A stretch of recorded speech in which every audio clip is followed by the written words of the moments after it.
The color red is synonymous with passion. I view passion as something that's very beautiful and fun and a necessary part of life. However, that's only when the passion is balanced. When passion is not balanced, when it's becoming a little bit chaotic, it can be reckless, it can become dangerous, and it can result in behavior that's reckless and irresponsible, both literally and metaphorically, right? Emotionally, spiritually, mentally. The color red is very deep and vivid. It's something that can consume you. It's like a fire. It can keep you warm like a fireplace. It can be life-sustaining, but a fire can also burn you. Red is a color that you emotionally need to be careful about. It is not a color I associate with stability.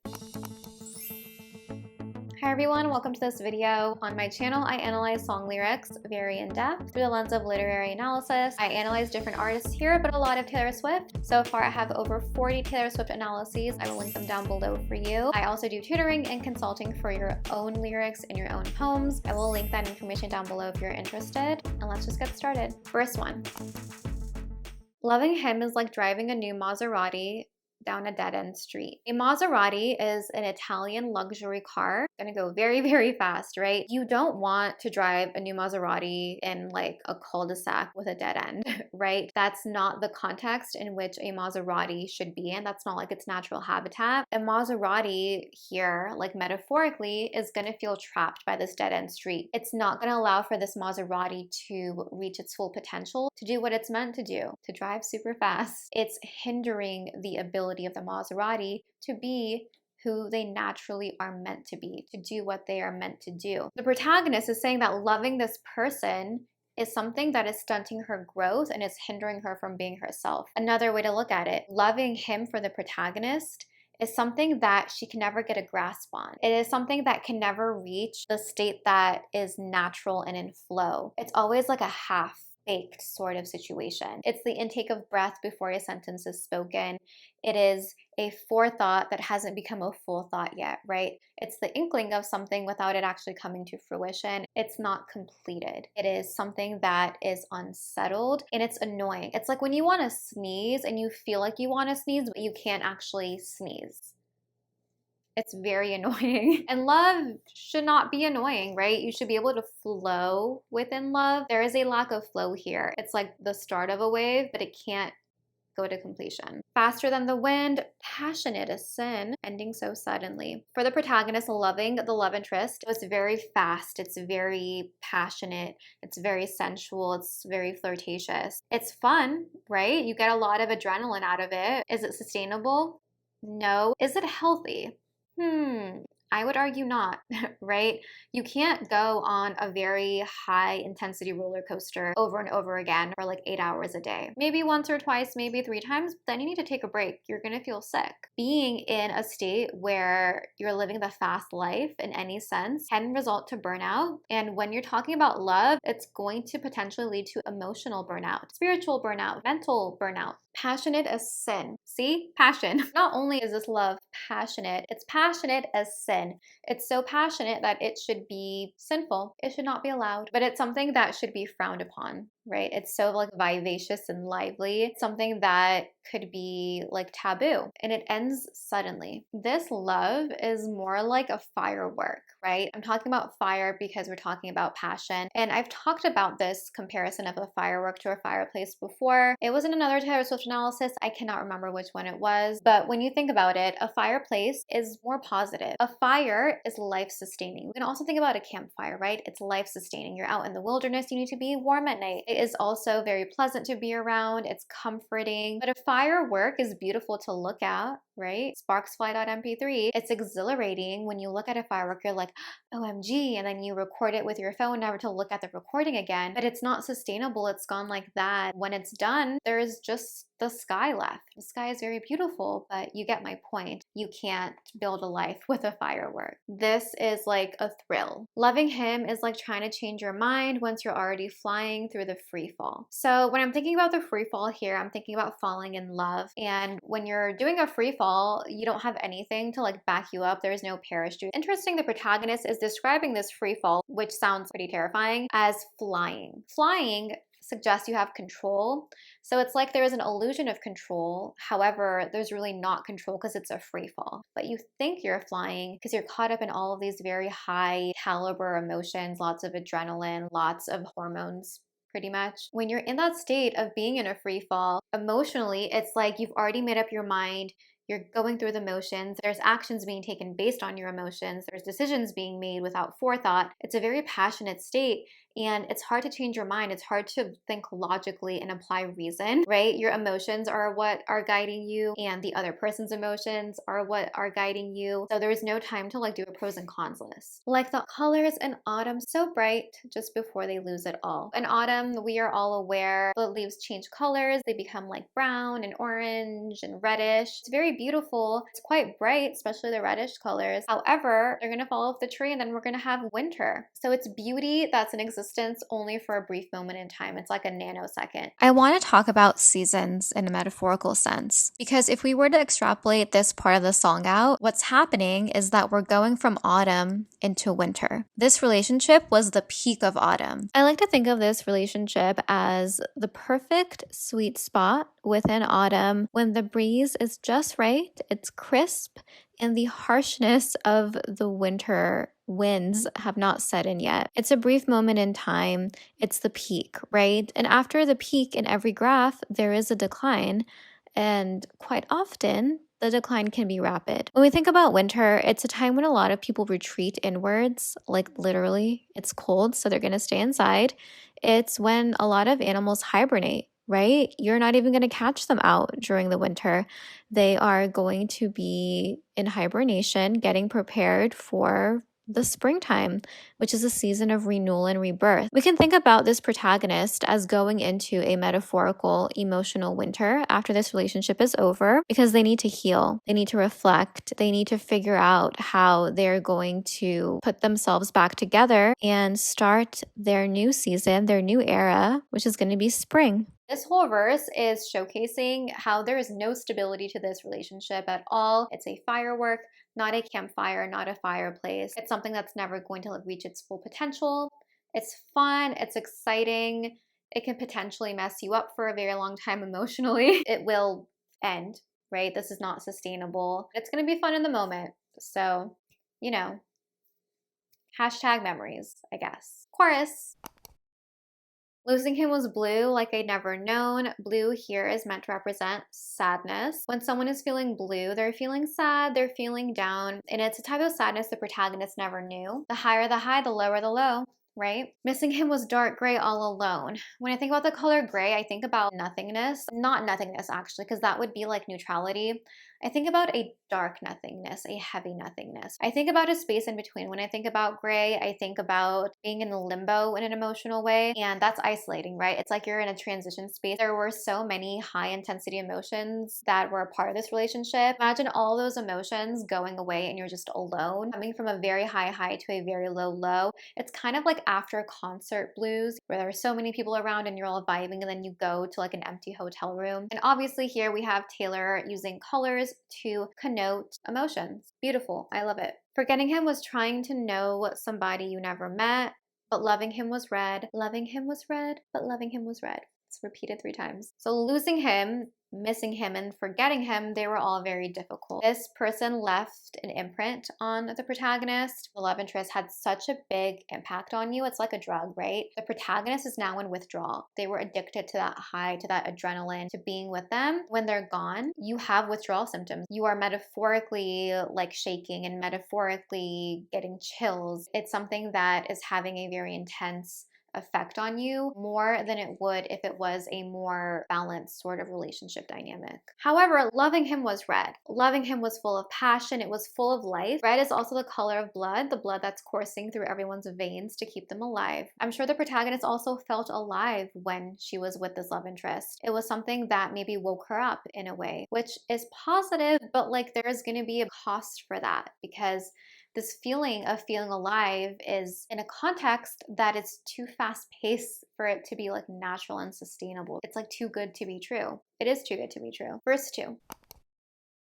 Touching him was like realizing all you ever wanted was right there in front of you. There was a lot of chemistry with the protagonist and the love interest. Just a touch showed her that all she wants, all she craves in a sensual manner was right there. There was a lot of pure chemistry between them, which can be rare, right? You don't feel intense chemistry with just anyone. And when you feel it, it could be like a drug that you want more and more and more of. And it could also be something special. The protagonist did love him. It's possible for there to have been real love there, just not a sustainable sort of love. Memorizing him was as easy as knowing all the words to your old favorite song. I think that lyric is really cute, memorizing him. Not just memorizing like what he did and what he said, but just like memorizing his existence. I find that to be really sweet, even though this context is not like a healthy dynamic, but just like memorizing like what his eyes look like, or like the look in his eyes when he feels a certain way, or like his hair or his hands or whatever. I think that's cute. And this shows me that the protagonist also like felt a sweet sort of love for him in addition to the passionate sort of love. That's how I'm choosing to interpret it because it's cute, but I like that lyric. And it was easy for the protagonist to do this because there was so much like raw emotion and raw chemistry between them. Chemistry is something that's important, but chemistry, having that with someone as being like the main factor, not sustainable, not in the recipe for a healthy relationship. You need something to balance the taste. So if there's just passion and just chemistry, it's going to be too much. It's too spicy, right? It's going to burn your taste buds, then you can't taste anything else. You need to counteract that spiciness with something to make it more palatable. And then you can eat it every day for years and years to come. Taste buds still intact. And memorizing him was as easy as knowing all the words to your old favorite song. You are going to know the words to your old favorite song very, very easily. It's going to be like second nature to you. Memorizing him, being with him was easy for her. It felt natural, even though the pace and the emotions to me are unnatural. I don't think it's natural for you to be in like an elevated, passionate state in like an unbalanced way. And again, I'm not saying passion is bad, but I think that there needs to be a foundation built first. And then on that foundation, you can be as passionate as you want because you have the foundation to like hold you up. But if it's starting with passion, there's nothing to like balance on. You're gonna fall. The rug's gonna be pulled out from under your feet. There's like nothing under the rug. It's also not a magic carpet.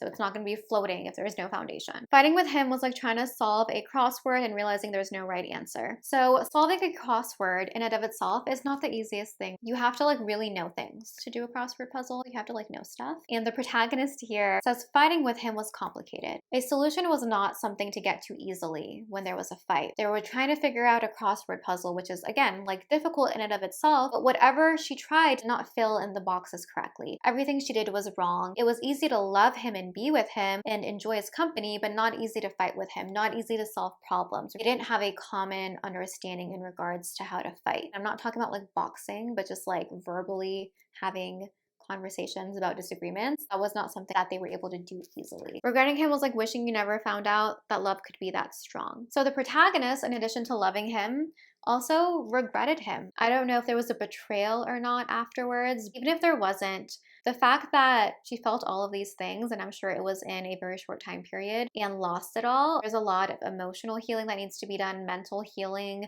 mindset shifts that need to happen. There is going to be like perhaps spiritual healing that needs to happen. There needs to be introspection, reflection, etc. And that's going to happen with like most breakups. But when it's something that's this passionate, where you had such an elevated experience, it's going to be many times worse. It's going to be much more difficult. And you know the saying where it says it's better to have love and lost than never to have loved at all? I don't think that applies for the protagonist in this context. Regretting him, that pain makes her wish that she never even knew that love could be that deep, that intense, that red. Then we have the chorus, and after the chorus it says burning red. This brings in fire imagery, which we've been talking about this whole time. Fireplace, campfire versus a firework. You know what? We can also think about a candle. A candle I view as like romantic and kind of sensual. It is more calm than a firework is. One singular flame kind of dances in the middle. It's kind of flirtatious and sensual. That's like, to me, like the median image here. Campfire slash fireplace, very stable. Candle, flirty, but like relatively more stable. Firework, not stable at all. Bridge.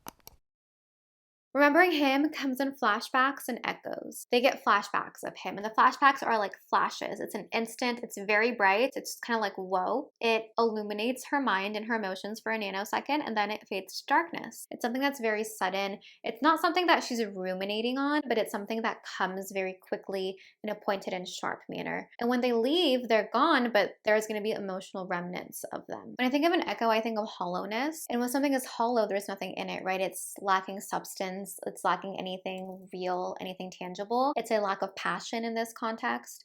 It can be kind of creepy. It can be kind of off-putting and offsetting. So the memories here are not full-fledged, fully baked war memories. They're cold, hollow memories. That's what the diction echoes makes me think of. Tell myself it's time now, gotta let go. So the protagonist is coming to the point after the breakup where she's like, okay, I'm ready to let go of this. I'm ready to go on my healing journey. Hashtag healing girl era. But moving on from him is impossible when I still see it all in my head and burning red. Even though the protagonist thinks she's ready to move on, she knows it's time, she can't do it because she still sees it all in her mind, and the memories, the emotions associated with them are in burning red. This firework vibe has not been put out yet. The fire of passion is still burning in the memories. She has not been able to put out this metaphorical emotional fire yet. Someone please call the metaphorical emotional fire department.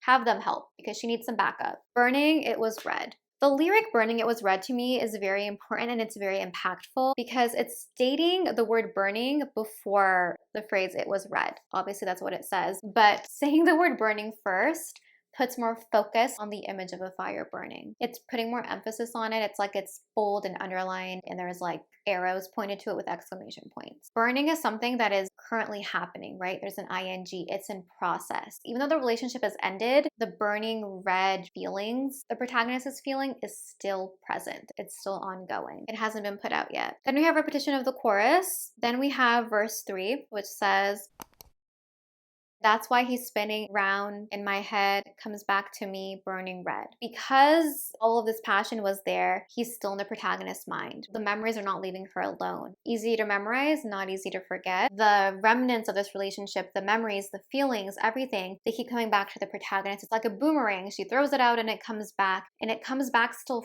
fresh and still burning red. The passion is still raw in her mind. The love has not gone cold. It's still hot. It's something that she hasn't been able to put out yet. And you would think after all this time and everything, the fire would have been put out, but it's not put out. Keep in mind, again, this is not a campfire or a fireplace where it's good that it's not put out. It's not like an everlasting love sort of fire. It is a fire that is meant to go out quickly. And it did in real life, but it's taking longer in the internal world of the protagonist, in her emotional world. And then the song ends with the outro.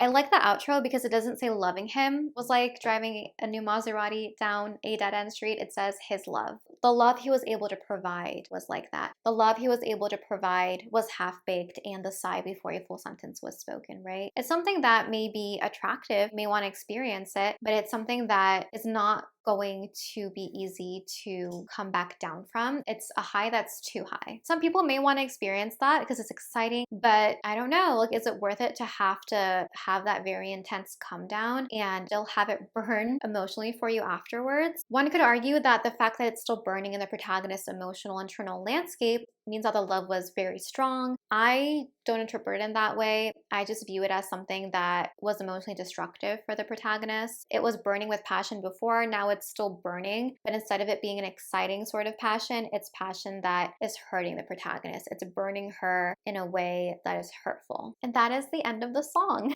This song doesn't have a resolution. I don't think it's meant to. I think it's meant to capture the type of feelings and emotions associated with this particular type of relationship. And I think it does so very eloquently and very well. Please let me know what you think of in the comments below. I would love to hear your thoughts as always. Feel free to check out my tutoring services and my consulting services as well. Thank you so much for watching. I really appreciate it, and I'll see you next time. Bye!